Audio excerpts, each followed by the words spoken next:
No employees standing around all day, no customers to manage face-to-face, no inventory that spoils, breaks, or goes out of style, just rows of metal doors and people paying you every single month to keep them locked.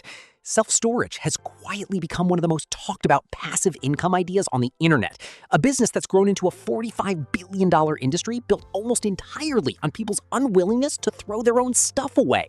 But easy and profitable are not the same word. Today, we're going to break this down step by step, not jump to a verdict, actually walk through how the money really works. So by the end, you'll know exactly which parts of this business are genuinely easy and which parts are hiding the real work. Is owning storage units really easy money? Let's find out one layer at a time. Let's start with why this idea is so appealing in the first place, because the appeal is real. Step 1, understand the demand. Storage isn't a luxury purchase people can talk themselves out of during a bad month. People rent units during moves, divorces, downsizing, business overflow, inheriting a parent's belongings, major life events that don't stop happening in a recession. In fact, self-storage is known in the industry as a business that holds up well even when the broader economy slows down, because people don't get rid of their stuff just because the economy got worse. Step 2, understand the tenant behavior. Most people who rent a storage unit think they'll need it for a couple of months. In reality, the average tenant stays somewhere between 14 and 16 months. Nobody's in a hurry to come get their boxes. Step 3, understand the operating simplicity once it's running. A storage facility doesn't need a large staff. There's no perishable inventory. Once the gate, the cameras, and the payment system are automated, day-to-day operations really can run with minimal hands-on involvement compared to almost any other property-based business. 3 real, legitimate reasons this business has a good reputation. None of them are lies, but none of them are the whole story either. And that's exactly where most easy money claims quietly stop talking. Here's step 4, and it's the one the passive income version of this story usually skips entirely: what it actually takes to open the doors in the first place.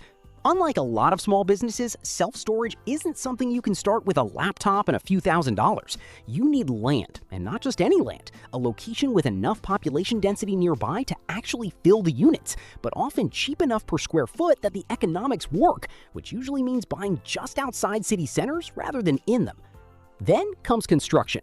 The buildings themselves, security fencing, gate systems, cameras, paving, drainage, lighting. This isn't a business you rent a small storefront for.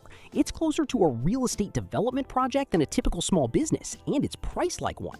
Getting a facility from empty land to fully operational is a capital commitment that puts this business out of reach for most people starting from scratch, which is exactly why most individual storage investors buy shares in existing facilities or invest through real estate funds instead of building their own from the ground up. And here's the detail that catches new investors off guard. A brand new facility doesn't open at 90% full, it opens empty.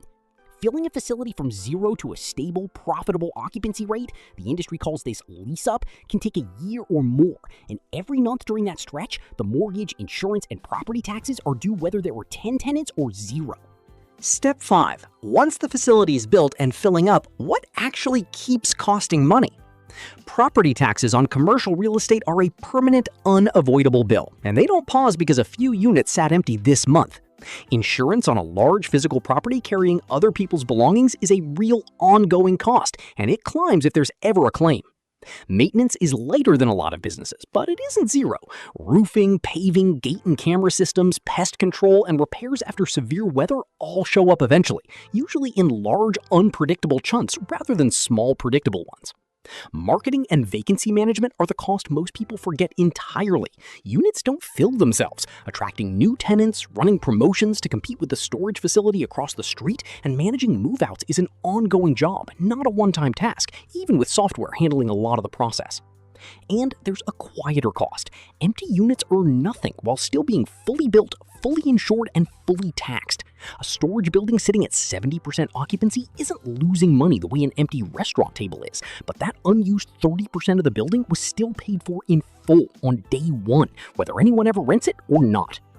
Step 6, let's actually look at the money, because this is where the easy reputation is either earned or lost. Industry data consistently shows storage as a genuinely high-margin business once a facility is mature and well-occupied. Profit margins around 40% are commonly cited, which is dramatically higher than most small businesses we've covered on this channel. A small 5x5 unit alone can rent for $50 to $150 a month, and multiply that across dozens or hundreds of units, and the revenue potential is real. But here's the number that actually separates easy money from hard-earned money in this business. Net operating income across real self-storage facilities ranges anywhere from around $50,000 a year for a small operation up past $500,000 for a large, well-located facility. That's an enormous range, and the entire gap between the bottom and the top of that range comes down to exactly the same factors we've talked about in every other video on this channel: size, location, occupancy, and how well the business was actually run, not luck. Step 7, the question we started with, and now we can actually answer it properly instead of guessing. Easy once it's built in full? Genuinely, yes, more than most physical businesses. Low staffing needs, durable demand, and tenants who tend to stay far longer than they planned all make day-to-day operations smoother than a restaurant, a daycare, or a barbershop. Easy to start? No. And this is the part the passive income version of this story leaves out almost every time. The capital required to buy land and build a facility, the year or more it can take to fill it, and the property taxes and insurance that run regardless of occupancy make this one of the least accessible businesses we've broken down on this channel, not one of the easiest. That's why most people who want exposure to this industry without building a facility from scratch invest in it a different way entirely, through real estate investment trusts, or by putting money into an existing facility that's already past the hard, expensive part. So, is owning storage units really easy money? Once a facility is built, filled, and running, it's one of the lowest maintenance, highest margin physical businesses that exists.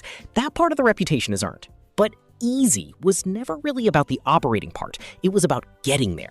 And getting there requires real capital, real patience through a slow, expensive lease-up period, and real ongoing costs that keep running whether units are full or not. The lesson underneath this one, step by step, the way we promised at the start, the easy in almost every easy money business idea is usually describing the middle of the story, not the beginning. Before you believe any business is passive income, ask what it actually took to get it to the point where it looks passive, because that part is almost never included in the pitch. If breaking things down step by step like this is useful to you, subscribe. Every week I take apart a business or an investment idea people assume is simple and show you what's actually true once you walk through it properly. I'll see you in the next one.